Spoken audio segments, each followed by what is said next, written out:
Hello, I'm Professor R.J. Starr. This is a narration of my essay, Why People Distrust Public Health, The Psychology of Institutional Skepticism, which you can find on my website at profrjstarr.com. Consider a conversation at a family dinner table. On one side, a niece who is a nurse, exhausted and frustrated, shares the latest COVID-19 data.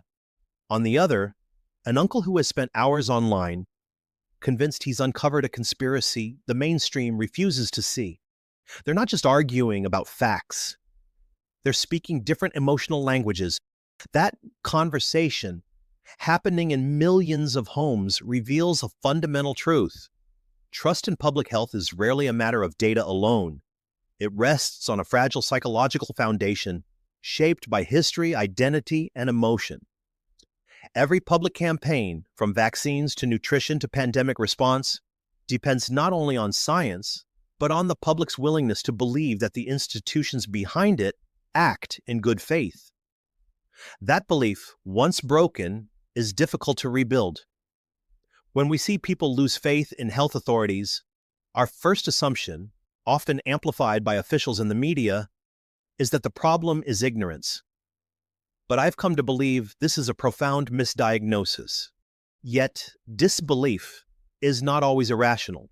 It is frequently the result of repeated disappointments, perceived manipulation, and unmet psychological needs for agency and respect. The roots of distrust run deeper than misunderstanding. They touch on how people perceive power, truth, and belonging. This essay explores the psychology behind why so many people question or reject information from health departments and other official bodies. It examines not just what people believe, but how they arrive there, the emotional, social, and cognitive dynamics that transform skepticism into certainty and caution into defiance. A history of dissonance. Institutional trust is slow to build and quick to fracture. Across generations, the public's relationship with health authorities has been marked by both progress and betrayal. When those betrayals are moral rather than technical, the damage is psychological as much as practical. Psychologists use the term institutional betrayal to describe the emotional injury that occurs when an organization entrusted with care causes harm instead. The Tuskegee syphilis experiment, forced sterilizations, contaminated blood scandals, and the overprescription of opioids are not abstract historical footnotes. They are emotional memories carried forward through families and communities. When a government or health agency violates its duty to protect, it seeds a lasting expectation of duplicity. Even individuals far removed from those events inherit the cultural residue of distrust. Modern public health operates under a paradox. It requires citizens to believe in invisible systems, scientific method, regulatory oversight, epidemiological modeling, while those same systems are often intertwined with political and corporate interests. When the lines between science, profit, and policy blur, belief becomes conditional. People start to interpret health messaging not as guidance, but as persuasion. The result is what could be called benevolent control fatigue. It's the feeling of a teenager whose parents track their phone for their own good. The intention may be protective, but the experience is one of suffocation. In the same way, citizens become weary of being told what is best for them by institutions they suspect are more self-interested than altruistic. This history of dissonance between the ideal of care and the experience of control creates the psychological ground on which distrust grows. Every new public directive must now compete not only with misinformation, but with memory. When authorities appeal to compliance, the human mind often hears constraint. This is the principle behind psychological reactance theory, introduced by Jack Brame in the 1960s. Reactance describes the motivational pushback that arises when a person perceives their freedom of choice is being limited. The more explicitly one is told what to do, the more intensely one seeks to do the opposite. not out of contrariness, but to preserve agency. During the COVID-19 pandemic, health departments across the world faced this phenomenon. Messages framed as moral obligations: do your part, trust the science, protect others, were received by many not as invitations to cooperate, but as commands to conform. Even when the information was sound, the tone activated the same defensive reflex as a parental reprimand. The individual's sense of autonomy, already strained by uncertainty and restriction, sought relief in refusal. The role of locus of control also shapes these responses. People with a strong internal locus believe they influence their own outcomes. They are more likely to resist external direction and to distrust top-down systems that diminish personal choice. Those with an external locus, by contrast, tend to accept institutional guidance as protective. When public health relies on mandates rather than mutual understanding, it alienates the very individuals whose self-concept depends on independence. So, is rejecting official advice just an irrational act of defiance? Or is it something deeper, a psychological act of self-restoration? It is not always defiance of science, but a declaration of personal control in a world that feels increasingly managed. The tragedy is that such self-assertion, while emotionally satisfying, can come at real collective cost. Yet without understanding the human need for autonomy, health communication will continue to produce resistance rather than cooperation. The identity function of distrust. For many, skepticism toward institutions is not only a belief, it is a part of who they are. This reflects the process known as identity protective cognition, described by Dan Kahan and colleagues at Yale. People align their interpretations of evidence with the values of their group, because belonging offers both psychological security and moral coherence. Within certain social circles, distrust has become a form of identity capital. It signals intelligence, independence, and discernment, the ability to see through what others supposedly cannot. Online communities amplify this by rewarding those who question official narratives. Algorithms favor emotional intensity, and skepticism, framed as courage, gains social status. What begins as a private doubt becomes a public badge of virtue. Culturally, this dynamic is intensified by the moral polarization of modern life. Those who trust health institutions are framed as compliant or naive. Those who distrust them as heroic individualists. In this inversion, suspicion becomes synonymous with strength.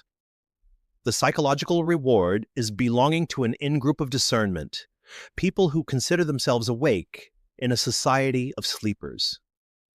This transformation of distrust into identity fulfills powerful emotional needs: agency, moral clarity, and group belonging. The logic is not medical, but existential. To question authority becomes to affirm one's selfhood.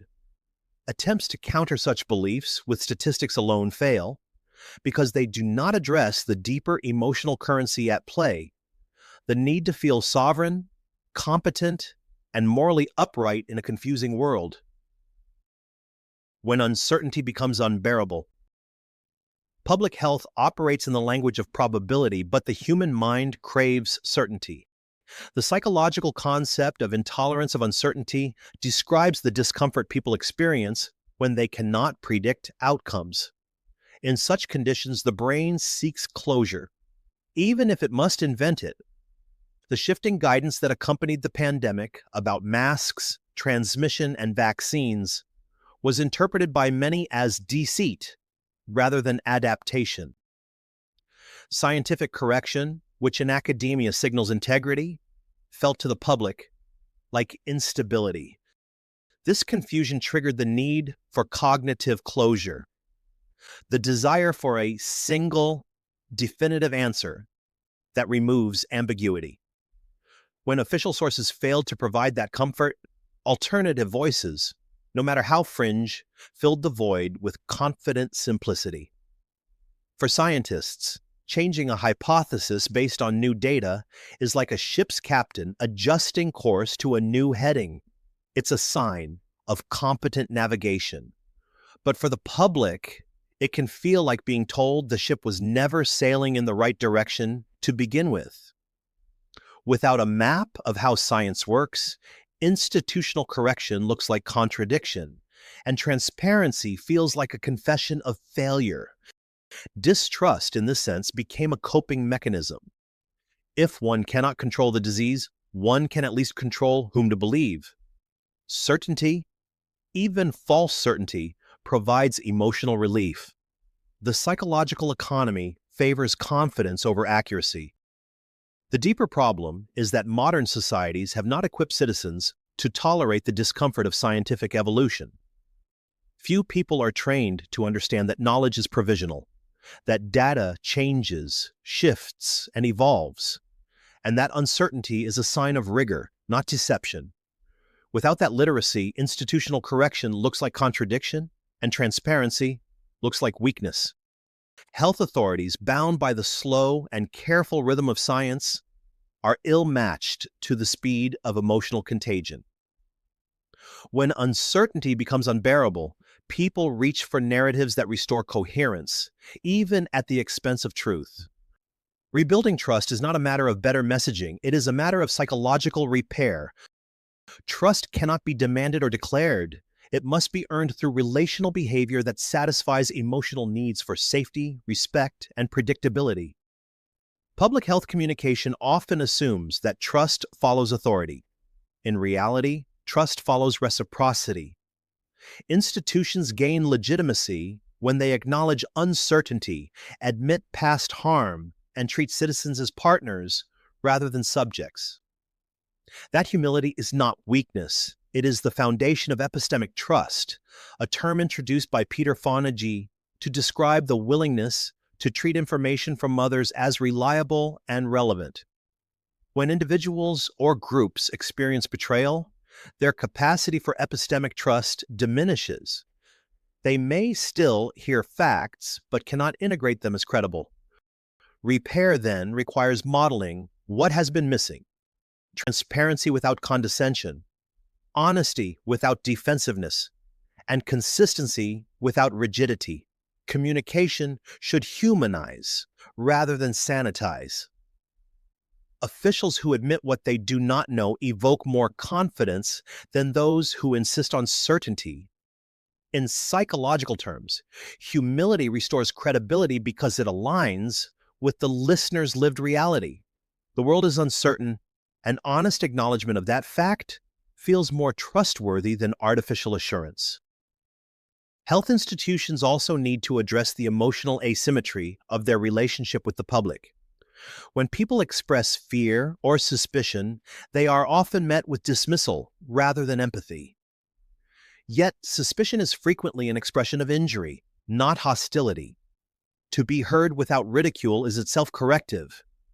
In trauma psychology, repair begins when the injured party perceives acknowledgement. The same principle applies at the civic level. Trust rebuilds when institutions demonstrate that they understand why people stopped believing in them. The path forward lies in cultivating mutual psychological literacy. Citizens must learn how science works, its self-correcting nature, its provisional truths. Institutions, in turn, must learn how people work, how emotion, autonomy, and belonging shape belief. Without that dual understanding, every future crisis will repeat the same cycle. Authority speaks, the public resists, and both sides leave the conversation feeling vindicated and misunderstood. The story of public health is not only about pathogens and prevention, it is about the psychology of trust. Data alone cannot persuade a mind that feels deceived, and authority cannot command belief from those who have learned to protect themselves through doubt. People who distrust health institutions are not uniformly anti-science or selfish. Many are responding, consciously or not, to a legacy of overreach, inconsistency, and emotional distance. Their skepticism is a defense mechanism shaped by history and sustained by belonging. The challenge for the modern era is to transform this recognition into empathy. Trust cannot be restored by argument. It must be modeled through transparency, respect, and shared vulnerability. When institutions learn to speak with people rather than at them, disbelief softens into dialogue. As we come to the end of this essay, I don't pretend to have an easy solution. The chasm of distrust feels wider than ever, but perhaps the most profound question we can ask is not, why don't they trust us? But rather, what have we, as institutions, as a society, built that makes such distrust feel like a necessary shield? The answer will determine whether science is seen as a gift of guidance or a tool of governance. And it will decide, in the next crisis and the one after, whether we turn to each other with faith or with fear.